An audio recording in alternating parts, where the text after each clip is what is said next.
गौतम अडानी भारत ही नहीं बल्कि एशिया के भी दूसरे सबसे अमीर कारोबारी हैं। पिछले साल की शुरुआत में उन पर अमेरिकी शॉर्ट सेलर हिंडनबर्ग रिसर्च में भी गंभीर आरोप लगाए गए थे।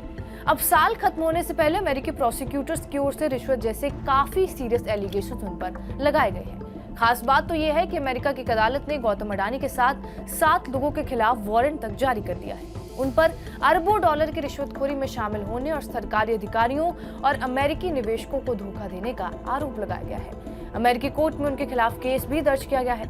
कोर्ट ने उनके खिलाफ गिरफ्तारी वारंट जारी किया है और इस पूरे मामले पर व्हाइट हाउस का भी बयान सामने आ गया है। अडानी मामले में व्हाइट हाउस की प्रवक्ता क्राइन जीन पियरे ने कहा कि अडानी के खिलाफ जो आरोप लगाया गया है हम उससे वाकिफ हैं। उनके ऊपर लगे आरोपों को जानने और समझने के लिए हमें US securities and exchange commission और डिपार्टमेंट ऑफ जस्टिस के पास जाना होगा।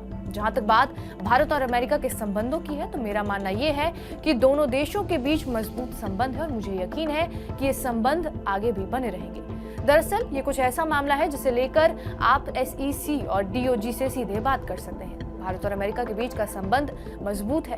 न्यूयॉर्क की फेडरल कोर्ट में हुई सुनवाई में गौतम अडानी के साथ साथ 8 लोगों पर अरबों की धोखाधड़ी और रिश्वत के आरोप लगे।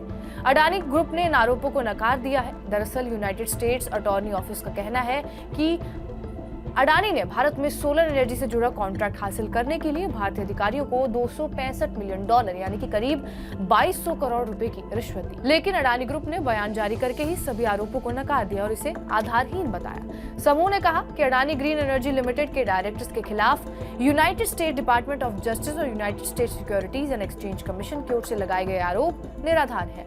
हम उनका खंडन करते हैं। अडानी ग्रुप ने यह भी कहा कि अमेरिकी न्याय विभाग ने खुद ही कहा कि अब ये सिर्फ आरोप है। आरोपियों को तब तक निर्दोष माना जाता है जब तक कि वो दोषी ना साबित हो जाए। दरअसल पूरा मामला अडानी ग्रुप की company Adani green energy limited और एक बाकी फर्म से जुड़ा हुआ है। 24 अक्टूबर 2024 को यह मामला अमेरिकी कोर्ट में दर्ज किया गया, जिसकी सुनवाई बुधवार को हुई।